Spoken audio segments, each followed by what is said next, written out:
அப்போ நான் முதல் பகல் அப்படின்னு ஒரு கதை எழுதுனேன். அது வந்து ஒரு சமூக கதை. முதல் பகல் கதை என்னன்னா, ஒரு 6 வயசில் ஒரு பெண்ணுக்கு பார்வை போயிடுது. அது ஏன் போகுதுன்னா, பள்ளிக்கூடத்தில் வந்து பிசிஜி ஊசி போடுறாங்க, கால்ரா ஊசி.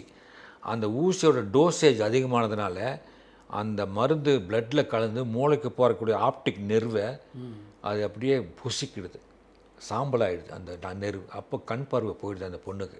6 வயசு வரைக்கும் அந்த பொண்ணு பார்த்துருக்கு இந்த உலகத்தை. ஆனால் 6 வயசுக்கு அப்புறம் பார்வை இல்லை. ஆனால் டாக்டர்ஸு என்ன சொல்கிறாங்கன்னா, இது வந்து ஒரு உண்மை சம்பவம். ஒரு பொண்ணுக்கு பார்வை போனது. அதுக்கப்புறம் இந்த பார்வை எப்போ வேணால் டாக்டர் சொல்கிறாரு, எப்போ வேணால் வரலாம். அந்த நெர்வுக்கு மறுபடி வாழ்க்கை வரலாம். ஏன்னா ஹார்மோன் சுரக்கிற உடம்பு, ஹார்மோன் சுரக்கும்போது அந்த ஆப்டிக் நெர்வு உயிர் வரலாம்.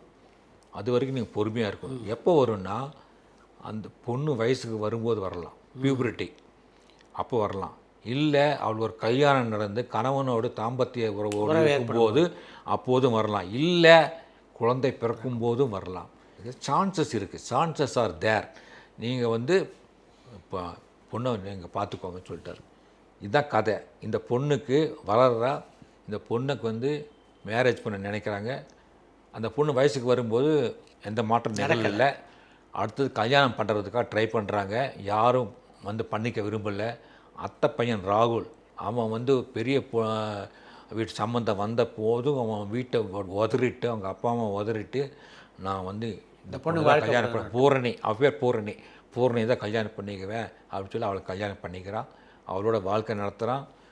தாம்பத்திய உறவும் எல்லாம் இருக்குது. அப்பவும் வந்து கொஞ்சம் பிறக்கல. கடைசியில் கதை முடிகிற நேரத்தில் வந்து அவள் கர்ப்பமாகி குழந்தை பிறக்குது.